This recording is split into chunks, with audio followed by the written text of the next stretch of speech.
মানুষ বড়ই অদ্ভুত, যে চলে যায় তাকে বেশি মূল্য দেয়, আর যে শত অবহেলা পেয়েও থেকে যেতে চায় তাকে মূল্য দেয় না।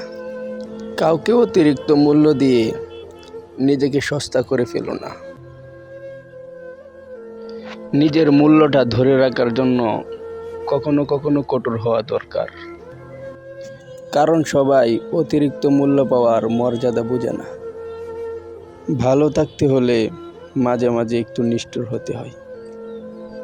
যে তোমার বিশ্বাস ভেঙেছে তাকে তুমি ধন্যবাদ দাও, কারণ সে তোমার চোখে আঙ্গুল দিয়ে দেখিয়ে দিয়েছে সবাই বিশ্বাসের যোগ্য না।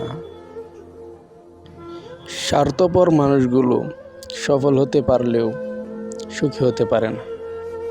বুঝতে শিখুন কে আপনার সাথে সময় নিয়ে কথা বলে আর কে সময় পেলে কথা বলে। পৃথিবীতে কঠিন বাস্তবের মধ্যে একটি বাস্তব হলো, মানুষ যখন সফলতার দ্বার প্রান্তে পৌঁছায় তখনই প্রিয় মানুষটি হারিয়ে যায়। আপনি যখনই একা হয়ে যাবেন তখন আপনার পাশে হাজার মানুষ খুঁজলেও মানুষ পাবেন না। আপনার একাকিত্ব আপনার একাই বহন করতে হবে, আর এই সময়টুকুতে আপনি যা কিছু শিখবেন পৃথিবীর কোথাও শিখতে পাবেন না। সম্পর্ক যদি মন থেকে হয় তাহলে ভাঙতে চাইলেও ভাঙবে না। সম্পর্ক যদি স্বার্থ দিয়ে হয় তাহলে জুড়তে চাইলেও জুড়বে না। নিজেকে এমনভাবে তৈরি করো যে তোমাকে ছেড়ে চলে গেছে সে যেন তোমার জীবনে ফিরে আসার জন্য আফসোস করে। জীবনে যখন দুঃখ আসে তখন সবাই পর হয়ে যায়, কেউই পাশে থাকে না। প্রতিটা মানুষই বহুরূপী।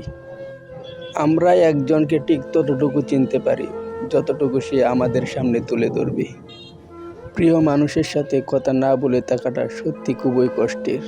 সব কিছু সহ্য করা যায়, কিন্তু প্রিয় মানুষের অবহেলা সহ্য করা যায় না। ভালোবাসার মধ্যে নিজের সম্মানটা বেশি গুরুত্ব দেওয়া উচিত, কারণ অনুভূতির চেয়ে সম্মান বেশি গুরুত্বপূর্ণ।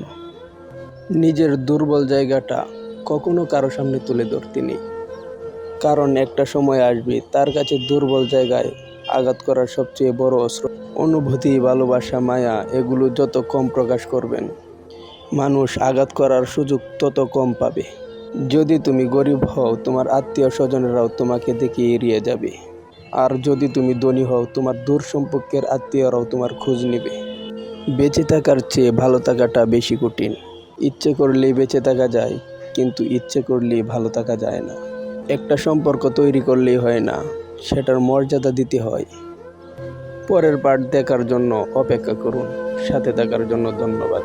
আসসালামু আলাইকুম ওয়া রাহমাতুল্লাহ।